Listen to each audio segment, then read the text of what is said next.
गल्ला मस्ती धमाल झाला दंगा खुशाल झाली घंटा आता मधली सुट्टी घोरातून ये समोर दडलेले एक पोर पाहिजे तयास मधली सुट्टी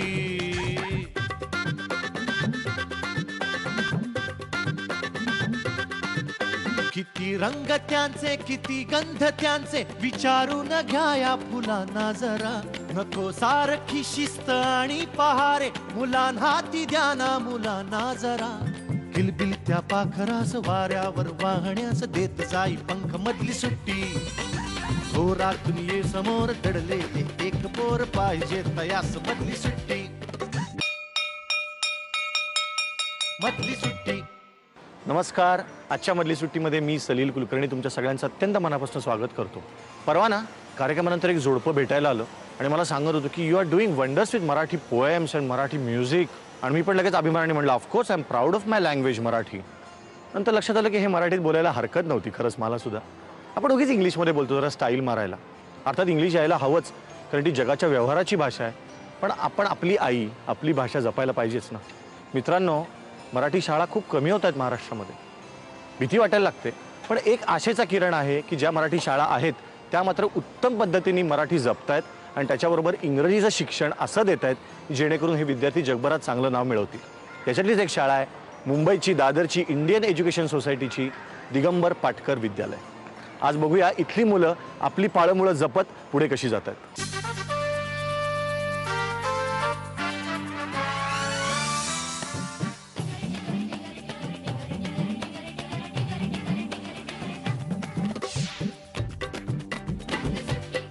आपण एकदा मोठे झालो की आपल्याला क्रिकेट खेळायचं म्हणलं की लेदरचा बॉल चांगली बॅट मोकळी जागा हे हवीच. पण लहानपणी मात्र आपण आपला रायटिंग पॅड कागदाचा बोळा घेऊन आनंदाने एका छोट्याशा बोळात क्रिकेट खेळतो. याचं कारण तेव्हा नवीन नवीन कल्पना सुचत असतात. खेळणं महत्त्वाचं असतं आणि तेही नवीन नवीन कल्पनांमधनं. अशाच नवीन नवीन कल्पना घेऊन येणारी या शाळेतली रत्न काय काय कल्पना मांडतात बघूया. आणि आता माझ्याबरोबर व्यंकटेश चव्हाण आहे. हाय व्यंकटेश. किती छान नाव आहे तुझं. हो ना व्यंकटेश. मला तुझ्याबद्दल एक गोष्ट कळली आहे. काय? की तू एकदा घरी आई तुला ओरडली म्हणून काहीतरी सॉलिडच गोष्ट केली होतीस. काय केलं होतं घरी? आई मला एकदा ओरडलेली ना म्हणून मला राग आला आणि माझ्या मित्राला घेऊन मी घरी फटाके फोडले माळ्यावर. माळ्यावर? हां. खूप मोठा आवाज आला असेल ना.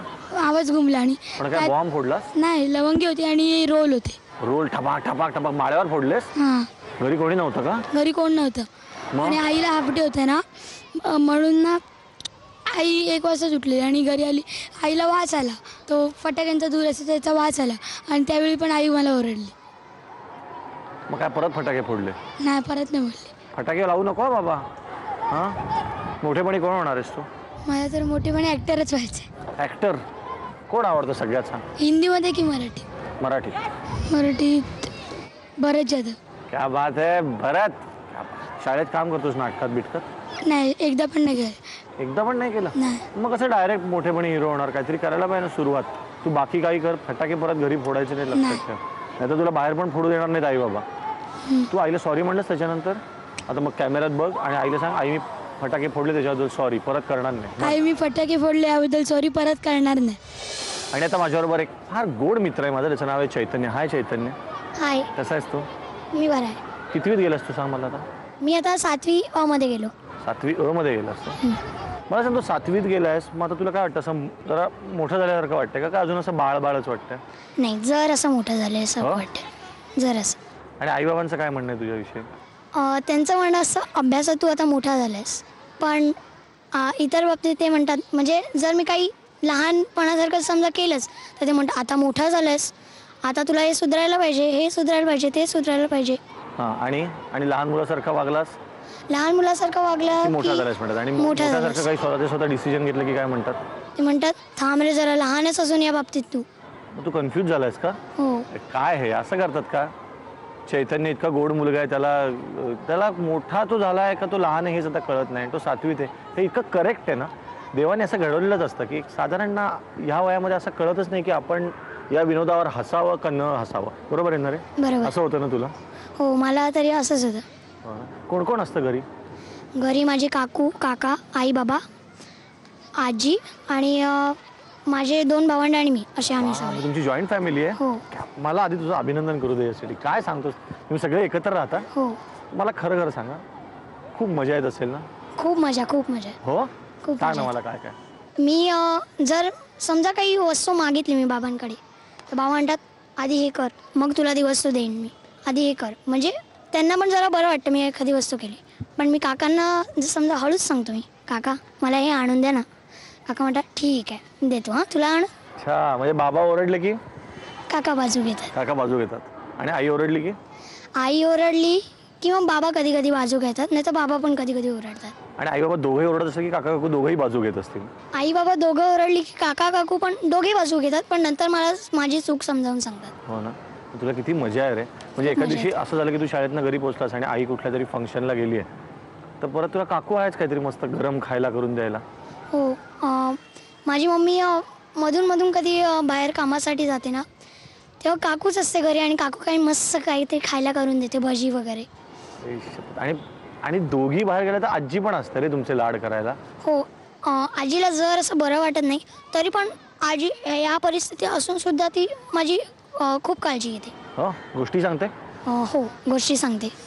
किती छान ना. आपल्याकडे पूर्वी जी एकत्र कुटुंब पद्धती होती, हा चैतन्य कासारनी जी आत्ता गोष्ट सांगितली, जे जे उगीच वेगवेगळे जाऊन राहतात ना, आपापली वेगवेगळ्या चुली मांडतात, त्यांना हे चित्र एकदा बघायला पाहिजे. किती सुंदर आहे बघा.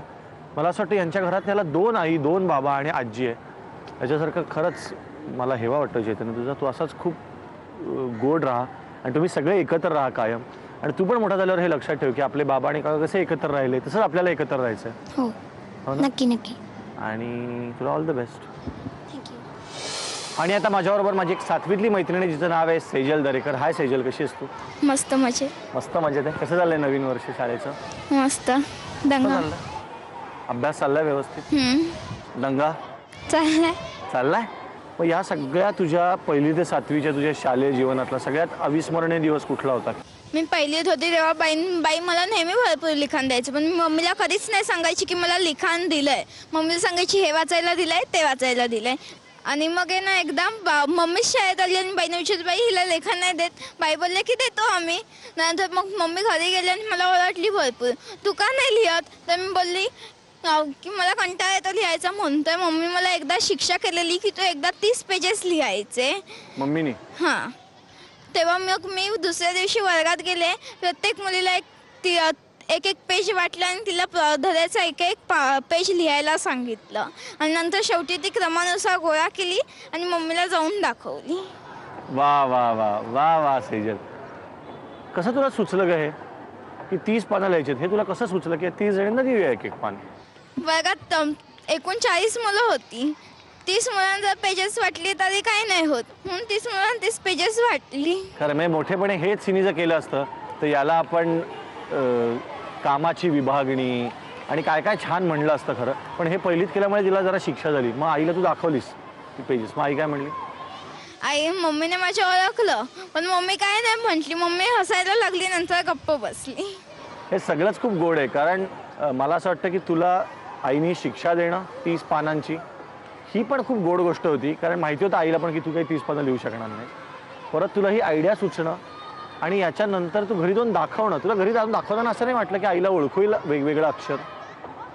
आधी नाही वाटलं, नंतर जेव्हा मम्मी माझी हसायला लागली तेव्हा कळलं. आता मम्मीला कळलंय. तुझी मराठी मीडियमची शाळा आहे हो की नाही?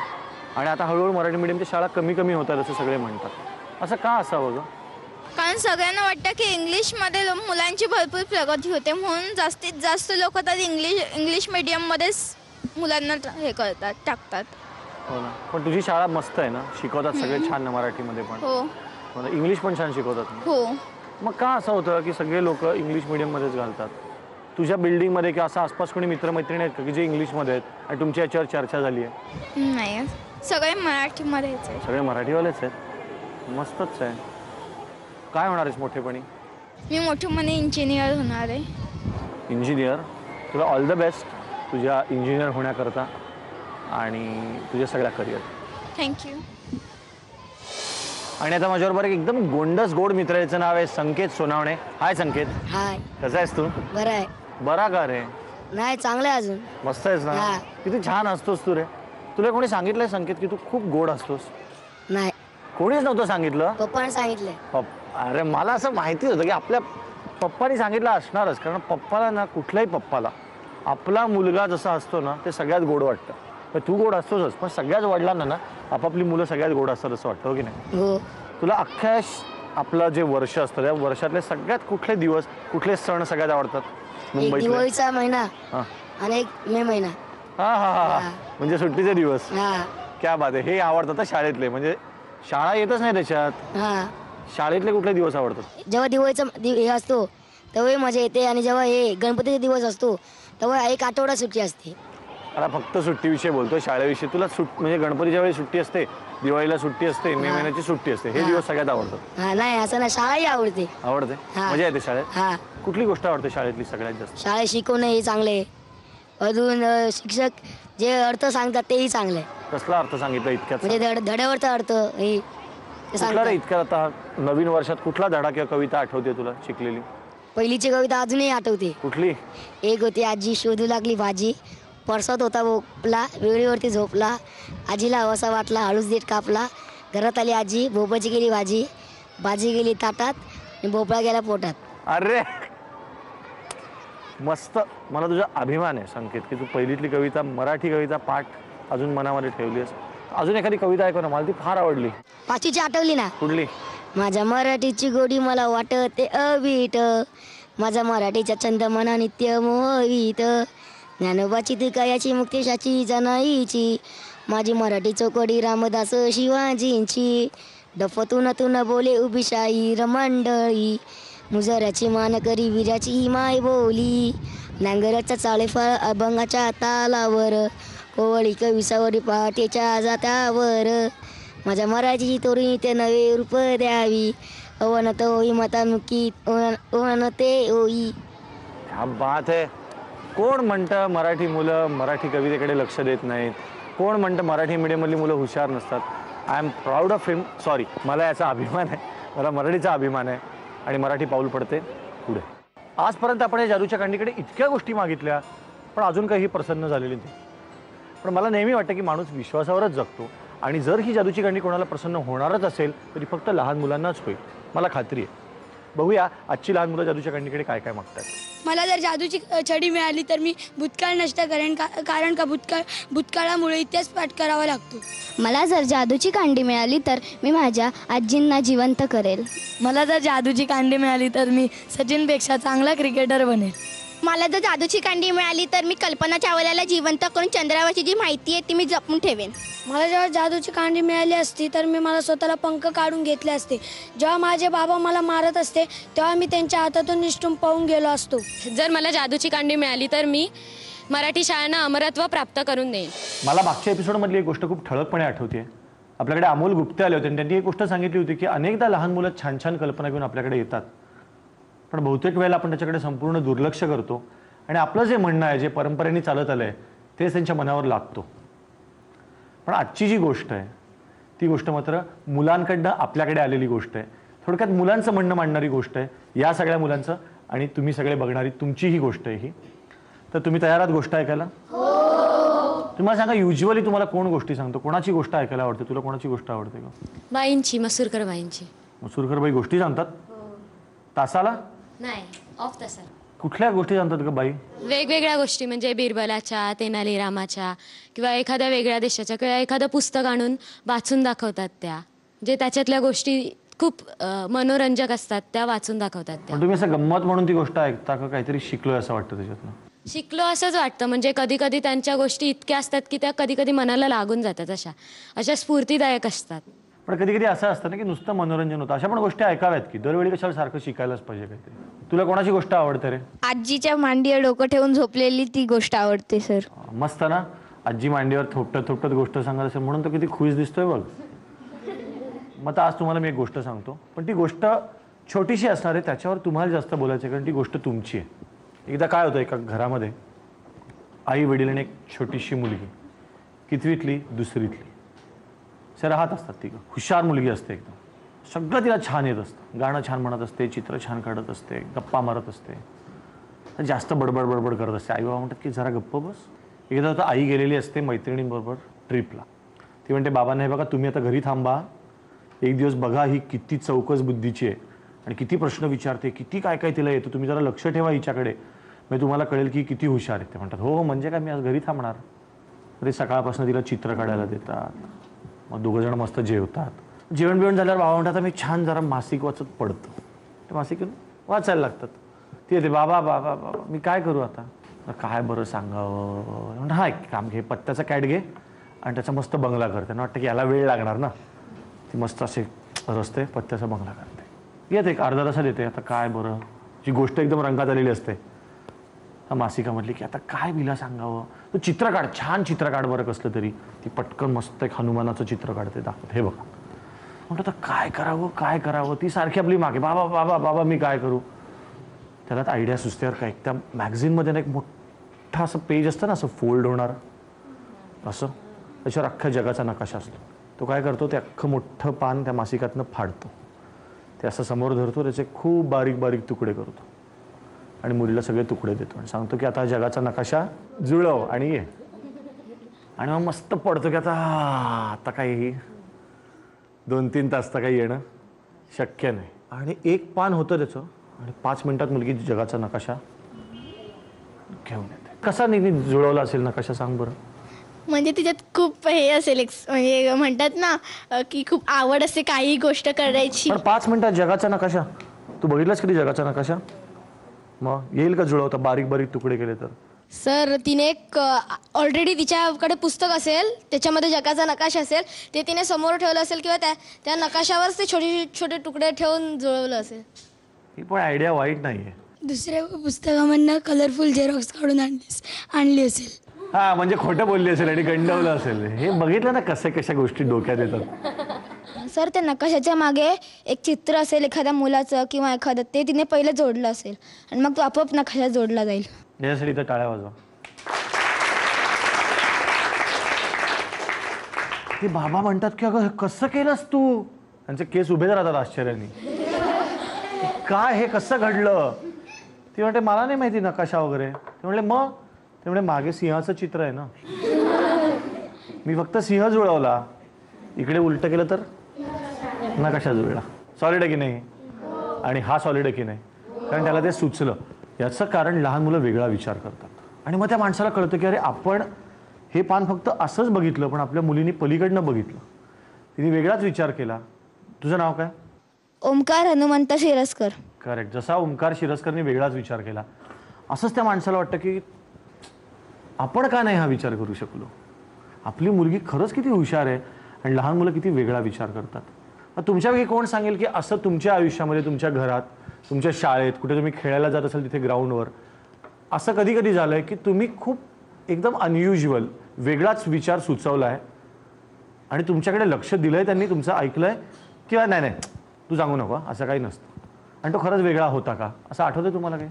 सर शाळेत झालेलं. सर इकडे आमच्या शाळेत आता अमृत महोत्सवी वर्ष चालू आहे ना सर, म्हणून मागच्या वर्षी आमच्या शाळेत प्रोजेक्ट्स घेतले जे स्वतः मुलांनी तयार केलेले आणि सादर केलेले. तर अशा वेळी उद्याच्या दिवशी प्रोजेक्ट सादर करायचा आहे. तर माझ्याकडे सोलार सिस्टमचा एक छोटा पॅड आहे. तर मी माझ्या मित्राला कल्पना दिली की मी माझ्या आईकडे जाऊन तो पॅड घेऊन येतो आणि मग आपण बाईंना सांगून प्रोजेक्ट करूया, उद्यापर्यंत तो होईल पटकन. तर तो बोलला ठीक आहे, तू बाईंना विचार आणि जाऊन घेऊन ये. तर तोपर्यंत त्याने काही मुलांना आणलं, कारण ते हुशार मुलं होती, त्याने आणलं. आधी बाईंकडे गेलो, बाईंना विचारलं तर बाई बोलल्या जर उद्यापर्यंत झाला तर, नाहीतर तुम्ही लोक नाही करू शकत. म्हणून मी पटकन जाऊन पॅड आणला आणि प्रोजेक्ट केलं, ते सक्सेस झालं. तुझी वेगळी आयडिया बाईंनी ऐकून घेतली हो ना, असं नाही केलं की चाल हे काय करायचं नाही सोलर पॅड. अजून घरी असं झालंय कधी? एकदा आम्हाला शाळेतून ठसे काम सांगितलेलं. कसलं ठसे काम? ठसे काम सांगितलेलं. तेव्हा माझ्याकडे कलर नव्हते, तेव्हा मम्मीने भेंडी कापून ठेवली आणि कलर आणायला गेली. तेव्हा मी प्रॅक्टिस करत होतो, म्हणून मी एका ताटात सॉस काढून घेतले आणि त्या भेंडीचे ठसे काढले. मग छान उमटले का सगळं फिसकटलं? फिसकटलं. आधी हो म्हणला, छान उमटलेला हो म्हणला, सॉस फिसकटलं मग सगळं. मग काय चाटून खाल्ला? इथं आमचं शाळेमध्ये नवरात्र उत्सव होता, त्याच्यासाठी प्रसाद म्हणून मुलं नारळ आणायची आणि मग ते कुठे जिथे जमेल तिथे जिन्यावर वगैरे फोडायची. तेव्हा मी सरांना म्हटलं की सर हे असं नेहमी करतात, त्याच्याऐवजी जर का घरूनच फोडून आणायला सांगितले तर शाळा पण घाण होणार नाही आणि पटकन काम होईल. मग सरांनी त्यावेळेला आम्ही तसं केलं होतं. मग आता तेव्हापासून असंच होतं. हो. तर मुलांनी कल्पना मांडायला पाहिजे असं मला वाटतं, हो की नाही? चुकीचं तर चुकीच्या, तुम्हाला कळणार कसं की हे चूक आहे जोपर्यंत तुम्ही मांडत नाही, हो की नाही? आता तुम्हाला काही प्रश्न विचारायचे असतील ना, मला बिंदास विचारा, मला खूप मूड आलाय उत्तर द्यायचं. माणूस नेहमी पैशाच्याच मागे का धावतो? जेवढं आहे तेवढं समाधान का नाही मानत? समाधान मानायला तर पाहिजे बुवा, पण मला काय वाटतं माहिती आहे, माणसाला काही शक्ती दिलेल्या असतात देवानी. स्मरणशक्ती असते, विचार करायची शक्ती असते, त्याच्याबरोबरच माणसाला ना सतत एक अस्वस्थता पण दिलेली असते. तो शांत नाही होत कशाने. आपण कोर्टामध्ये गांधीजीचा फोटो लावतो, तो कुठे लावतो? भिंतीवर, खिळ्यावर. माझा प्रश्न आहे की पैसा महत्वाचा की बुद्धी महत्वाचा, आणि त्याचं एक अतिशय एक वेगवेगळं कारण पण चांगलं द्यायला पाहिजे. बुद्धी महत्वाची, आपण कारण खूप पैसा असेल आणि बुद्धी नसेल तर तो जाऊ शकतो, बुद्धी असेल तर नसलेला पैसा पण आपल्याकडे येऊ शकतो. मी बोलू एक कारण. हा, पैसा असतो ना, त्या पैशाचं आपल्याला स्वतः रक्षण करावं लागतं, पण जी आपली बुद्धी असते ना, ती बुद्धी स्वतः माणसाचं रक्षण करते, म्हणून बुद्धी महत्वाची. वा वा वा वा, टाळिया टाळिया टाळिया, वा वा. तुझं म्हणणं एकदम बरोबर आहे रे, पण हे मला असं वाटतं छोट्या मुलांच्या बाबतीत जास्त असतं, कारण छोट्या मुलांना बुद्धी असते ना, छान बुद्धी असते, त्याच्यामुळे ते स्वतःचं पण रक्षण करतात.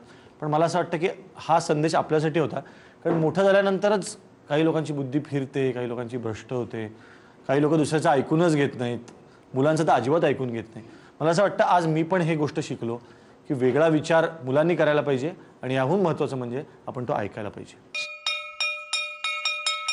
मधली सुट्टी, मधली सुट्टी. एखाद्या शाळेमध्ये, एखाद्या संस्थेमध्ये इतकी गुणी मंडळी एकत्र असतात की एखाद्यालाच मधली सुट्टीमध्ये बोलवून इतरांवर अन्याय आपण करू शकत नाही. तसंच या संस्थेचं आहे. या संस्थेच्या मुलींच्या शाळेतल्या अनेक गुणी माजी विद्यार्थिनी इथे आलेले आहेत. या संस्थेच्या मुलांच्या शाळेतले किंवा मुलींच्या शाळेतले 2 माझे मित्र इथे आलेले आहेत. सगळ्यांची आधी ओळख करून देतो. खूप मंडळी आहेत. पहिल्यांदा महाराष्ट्र चेंबर ऑफ कॉमर्सच्या पूर्व अध्यक्षा मिनल मोहाडीकर, नमस्कार. अभिनेत्री भार्गवी चिरमुले, नमस्कार. अभिनेत्री चैत्राली गुप्ते, नमस्कार. Superintendent of police highway doctor Rashmi Karandikar, नमस्कार. आणि माझा मित्र ऋषिकेश कामेरकर, आणि माझा मित्र संगीतकार, संगीत संयोजक कमलेश वडकमकर. हाय कमलेश. इतकी गुणी मंडळी एकत्र कार्यक्रमात असणं ही कार्यक्रमाच्या दृष्टीने फार छान गोष्ट आहे. या सगळ्यांना त्यांच्या त्यांच्या शाळेतल्या आठवणी विचारूया, मग त्यांच्या शिक्षकांशी पण बोलूया. मिनल, तर तुमच्या शाळेतली अशी काही खास आठवण आहे की शाळा म्हटल्यावर सगळ्यात पहिल्यांदा तुम्हाला काय आठवतं? शाळा म्हटलं की प्रथम लक्षात येतं की शाळेने आम्हाला घडवलं, कारण शाळेमध्ये आम्ही कुमार कला केंद्राच्या वेगवेगळ्या स्पर्धांना जायचो आणि चुरीबाई, लाडबाई यांनी आम्हाला तयार केलं. बेसिकली वक्तृत्व स्पर्धा, नाट्य स्पर्धा, या सगळ्या स्पर्धांमध्ये शाळेमुळे मला चान्स मिळाला. आम्ही सगळ्या कुमार कला केंद्राच्या ढाली वेगवेगळ्या वर्षी घेऊन आलो. आणि शाळेने घडवलं म्हणण्याचं कारण एक आपण पब्लिकमध्ये कसं वावरायचं किंवा म्हणायचं तसं कुठेही सेमिनार किंवा कुठेही म्हणजे स्टेजवरती कसं आपण जायचं, बोलायचं, हे सगळं आम्हाला शाळेने शिकवलं. आणि शाळेचं बाळकडू होतं म्हणूनच मला असं वाटतं की पुढच्या जीवनामध्ये फार महत्त्वाचा रोल करता आला किंवा वेगवेगळ्या ठिकाणी जाताना कधी भीती वाटली नाही. महत्त्वाचं. भार्गवी, तुझ्या शाळेतल्या आठवणी किंवा मुख्य म्हणजे मला असं वाटतं की आता तू इतक्या पद्धतीने परफॉर्म करतेस रंगमंचावर, टेलिव्हिजनवर, फिल्म्समध्ये. शाळेच्या गॅदरिंगमधला असा परफॉर्मन्स आठवतो की ज्याचं थेट रिलेशन आत्ताच्या एखाद्या तुझ्या कलागुणाशी आहे? मला असं वाटतं की दरवर्षी शाळेच्या गॅदरिंगमध्ये मी भाग घेतला आहे, अर्थात गाणं सोडून डान्स असेल किंवा नाटक असेल. पण त्याच्यामुळे जसं मिनलताई म्हणाल्या की शाळेने आमची अनेक गोष्टींबद्दलची भीती घालवली. तू मगाशी जो प्रश्न विचारलास की शाळा म्हटल्यानंतर काय वाटतं, तर मला असं वाटतं आम्ही सगळे इथे हजर आहोत हेच त्या प्रश्नाचं उत्तर आहे. की आम्ही म्हणजे शाळेने बोलवलं म्हटल्यावर आम्ही किती एक्सायटेड होतो, मी आणि चैत्राली, हे मी खरंच शब्दात नाही सांगू शकत. आणि शाळेच्या प्रत्येक गॅदरिंगमध्ये मी असायचे, त्यामुळे ती मजा. आणि डान्समध्ये असायचे, नाटकापेक्षा डान्समध्ये, कारण मी शाळेत असताना भरतनाट्यम शिकत होते त्यामुळे असायचे. आणि त्याच्यानंतर मी कॉलेजमध्ये जेव्हा गेले तेव्हा पूर्णपणे डान्स बंद होता. त्यामुळे जेव्हा मी एकापेक्षा एकमध्ये भाग घेतला तेव्हा माझ्या कॉलेजच्या मैत्रिणींना शॉक होता की भरगे तू नको भाग घेऊस, नाचू बिचू नकोस, प्लीज तुला येतं की नाही. पण शाळेत मला फणसकरबाईंनी फोन केला होता आणि मला होतं की मला माहिती आहे तू खूप छान नाचतेस, तर तू काळजीच करू नकोस. सो शाळेने आम्हाला खूप स्ट्रॉंग म्हणण्यापेक्षा एक स्टेज फिअर शाळेने आमचं घालवलंय सगळ्यांचंच, आज अनेक मुलांचं, असं मला वाटतं. विद्यार्थिनी म्हणून कशी होती शहाणी फर्स्ट बेंचवरची? नाही, चैत्रालीकडे ते डिपार्टमेंट होतं. मी खूप मस्तीखोर आणि खूप बडबडी आणि आज बाई सगळ्या हजर आहेत त्या सांगतील. आजही शाळेत आल्यानंतर गणिताच्या बाई आणि सायन्सच्या बाई दिसल्यावर खूप भीती वाटली की त्यांनी काही विचारलं तर काहीही येणार नाही, आजही तितकंच. पण मला भाषेची आवड असल्यामुळे मोडकबाई, फणसेकरबाई मला हिंदी आणि मराठी शिकवायला होत्या. आज त्यांच्यामुळे आमच्या भाषा इतक्या स्वच्छ आणि छान आहेत. पण मी हुशार नव्हते, पण काय हरहुन्नरी म्हणतात सगळ्यात थोडं काहीतरी नक्कीच. त्याबद्दल मी शाळेतनं बाहेर पडताना असं झालं नाही की कोण भार्गवी चिरमुले असं कुठल्या बाईंना आठवायला नाही लागणार. तुझा काय अनुभव होता चैत्राली? तू मगाशी जे विचारलं शाळा म्हणजे काय, तर काही जण म्हणतात की your real life starts from your college. तर मला असं अजिबात वाटत नाही. Your real life starts from your school. कारण तुम्ही 12 वर्ष एका शाळेत, आणि माझं सौभाग्य आहे की मी ज्युनियर KG to 10वी पूर्ण याच शाळेत होते. कधी कुठेतरी वडिलांची ट्रान्सफर झाली आहे भलत्या शाळेत वगैरे असं माझं कधी झालं नाही. त्यामुळे मी पूर्ण 12 वर्ष या शाळेत होते. ती 12 वर्ष आणि पुढची 5 वर्ष. सो आपण म्हणू शकतो की 12 वर्ष ही जास्त महत्त्वाची आणि मोठी असतात. त्यामुळे तुम्ही जो स्वतःला घडवता, तुम्ही जे माणूस म्हणून आज रिप्रेझेंट करता, त्यातलं 80% मी माझ्यासाठीचं श्रेय शाळेला देईन. आणि आता मी डॉक्टर रश्मी करंदीकर ज्यांना आत्ताच impact of globalisation on urban woman या विषयामध्ये PhD त्यांनी आता मिळवलेली आहे. आणि शिवाय ते आपल्या SP आहेत हायवे विषयीच्या. शाळेत असताना तुम्ही कधी असं कोणाला काही नियम सांगितलेला आठवतोय की आपल्या शाळेचा नियम असा आहे? नाही, पण शाळेत असताना मला पट्ट्या खाल्ल्याचं खूप आठवतंय. जसं आता सांगतात ते तसे आमच्या PTच्या सप्रेबाई होत्या आणि शाळेत यायला उशीर झाला, मी यायचे माझगावून. शाळेत यायला उशीर झाला की पहिल्यांदा आधी उत्तरं पाठ करत यायचं की आता काय कारण सांगायचं आहे. खालीच ते उभ्या असायच्या पट्टी घेऊन. म्हणजे आता मारणं वगैरे बॅन केलं आहे, पण आमच्या वेळेला तसं काही नव्हतं. त्याच्यामुळे त्यांना उत्तर देण्याच्या आधी हात पुढे करायचा, हातावर 3 पट्ट्या खायच्या आणि मग वर्गात जायचं. आणि त्या पट्ट्या मी खूप खाल्ल्यात. एकूण या सगळ्या भयंकर गुणी होत्या, कधी वर्गात दंगा न करणारं तसं लक्षात आलं. तशीच या संस्थेतल्या शाळेतली ही 2 गुणी मित्र माझे, तुम्ही तसेच होतात करेक्ट? शाळेबद्दल सांगायचं तर मी शाळेमध्ये सिंगिंग कॉम्पिटिशन्समध्ये सतत भाग घ्यायचो, जिंकायचो. इलोक्युशनमध्ये प्राइजेस होते. मी शाळेत नाटकात कामं केली आहेत, त्याला मला प्राईजसुद्धा होतं. सुभग ओक मी तो नाटकं डिरेक्ट करायचा त्यावेळेला आणि मी काम केलं होतं. तेव्हा मला कला विकास मंडळाचं प्राईजसुद्धा आहे नाटकातलं. क्रिएटिव्ह रायटिंगची प्राइजेस आहेत, डान्सची प्राइजेस आहेत. थोडक्यात आदर्श विद्यार्थी पुरस्कार होता तुला? खरंच होता, कारण मी 10वीत असताना मला बेस्ट स्टुडंट ऑफ द इयरचा सर्टिफिकेट माझ्याकडे अजून आहे. आणि मला इतकी प्राइजेस आणि त्याच्यापैकी दिस इज द म्हणजे सर्वात सॅटिस्फाईंग असलेलं. शाळेतलं एखादं गाणं आठवतंय? कारण मला माहिती आहे स्वतःवरनं पण की आपण शाळेत असताना आपली काही ठरलेली गाणी असतात की आपण नातेवाईकांकडे गेल्यावर असो किंवा कुठे गेलं की आपण एक ते गाणं आपलं. माझ्या 4थीच्या वेकेशनमध्ये ना सागर फिल्म रिलीज झाली होती. ऋषी कपूर, डिम्पल कपाडिया, कमल हसन, आणि त्याच्यातलं सागर जैसी आंखोवाली हे गाणं होतं ना, ते मी 5वीत एकदा गायलो होतो एका फंक्शनमध्ये. त्यानंतर मला 10वीपर्यंत प्रत्येक वर्षी प्रत्येक ॲन्युअल गॅदरिंगला, त्याच्यानंतर भरपूर टीचर्स वर्गात बोलवून घ्यायच्या त्यांच्या फ्री पिरियड्स असताना, मग तिकडे जाऊन मी गायचो. म्हणजे मी किमान एक 600-700 वेळा ते गाणं गायलं 5 वर्षात. चेहरा है या चांद खिला है, जुल्फ घनेरी शाम है क्या, सागर जैसी आंखों वाली, ये तो बता तेरा नाम है क्या. क्या बात है.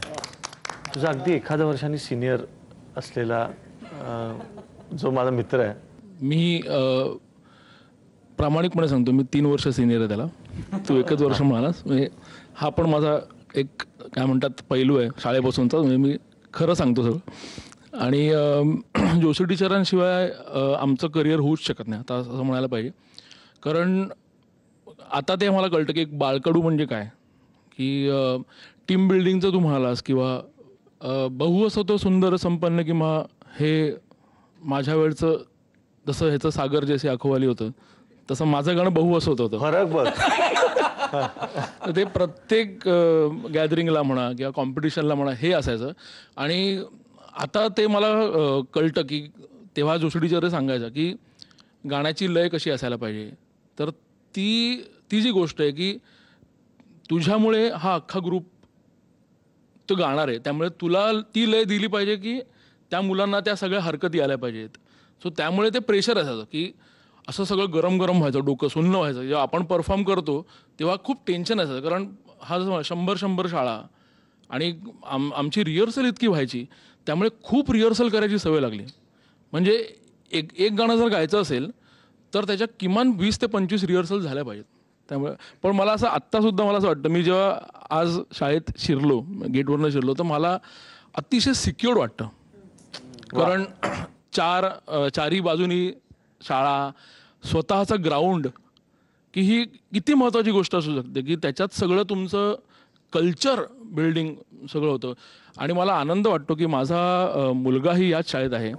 आणि मी ज्युनियर KG F मध्ये होतो. त्या बिल्डिंगमधला सगळ्यात कोपऱ्यातला वर्ग असं मला, पण आत्तासुद्धा मी तो बघतो. मला खूप आवडतं असं बघायला. मी शाळेत आल्यानंतर माझे जे 12 वर्षाचे सगळे वर्ग आहेत ना, मी एकदा तरी बघतोच ते. त्यामुळे ते एक जबरदस्त फिलिंग असतं. आणि मला सांगायला खूप आनंद होतो की ज्या वर्गात ज्युनियर KG F मध्ये मी शिकलो त्याच वर्गात माझा मुलगा 33 वर्षांनी मिनी KG A मध्ये गेला. क्या बात आहे. वा, याच्यासाठी टाळ्या आहेत तुला. सो हा माझ्यासाठी फारच नॉस्टॅल्जिक, फारच गोड गोष्ट. मला फार छान वाटलं. हे सगळे जमिनीवर पाय असलेले सेलिब्रिटीज, त्यांच्यावर संस्कार करणे, त्यांचे शिक्षक, त्यांची शाळा, त्यांची संस्था, या सगळ्यालाच मी मनापासून वंदन करतो. आणि अशी आशा करतो की जेव्हा कमलेशचा मुलगा भरत भडकमकर जरा मोठा होईल तर त्यालाही मी मधली सुट्टीत पुन्हा एकदा भेटायला या शाळेत येईन.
हे जे सुंदर चित्र काढून हे ग्रीटिंग कार्ड त्यांनी मला दिलंय, तो माझा छोटासा मित्र अजिंक्य. हाय अजिंक्य. आणि ईशा असे दोघं माझ्याबरोबर आहेत आणि त्यांच्याशी मी खूप गप्पा मारणार आहे. तू 8वीत आहेस आणि तू 5वीत. मला एक सांग की तुला खूप मित्रमैत्रिणी आहेत ना? हो. किती आहेत? भरपूर आहेत. हो. म्हणजे सगळे तुझ्याशी खूप खेळतात? हो. दंगा करतोस तू? हा, खूप दंगा करतोस? तू करतेस? खूप खेळते. खूप खेळतेस. आणि तुला काय करायला आवडतं? मला ना भरतनाट्यम करायला खूप आवडतं आणि भरतनाट्यमच्या क्लासला जाते, त्यामुळे मला क्लासची माहिती खूप येतात, त्यामुळे मी खेळत असते, मस्ती वगैरे खेळत असते. हा, तू कितवीत आलीस या शाळेत? मी आता 5वी मध्ये नवीन आले. नवीन आलीस. आधी कुठल्या शाळेत होतीस? अगोदर मी ना कर्णबधीर मुलांचं शाळेत होते. आधी कर्णबधीर मुलांच्या शाळेत होतीस, आता इथे आलीस. कुठे जास्त मजा येते? दोन्ही पण. अरे क्या बात आहे, मला खूप आवडलं. दोन्हीकडे मजा येते. शाळा ती शाळा आहे की नाही, तिकडे पण सगळे तुम्ही धमाल करत असाल, इकडे पण कर. तू कितवीत आलास या शाळेत? 5वी 10वी पर्यंत. 10वी पर्यंत इकडेच थांबणार ना? आणि मग कुठल्या कॉलेजमध्ये जाणार?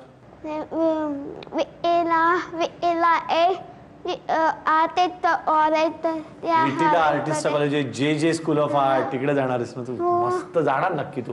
इतकं सुंदर चित्र मला तर नाहीच येत, पण खूप मोठ्या मोठ्या लोकांना येतच नाही, माहितीये का? सॉलिड काढलंस तू. मग तू चित्रकार होणार आणि तू काय होणार आहेस ईशा? मी ना मोठी आल्यावर मला पायलट व्हायचंय.